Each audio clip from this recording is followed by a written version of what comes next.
Chemistry calculation. Limiting in excess. When 0.25 moles of C2H4 reacts with 0.3 moles of O2 to form CO2 and H2O, identify the limiting reactant.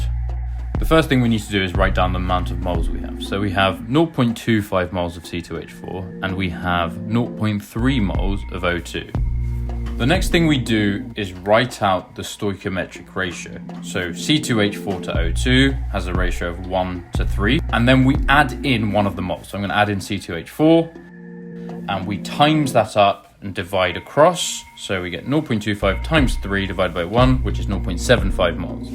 So we have 0.25 moles of C2H4. We need 0.75 moles of O2. But we actually have 0.3 moles of O2. That means we don't have enough O2, and so O2 is limiting and C2H4 is in excess.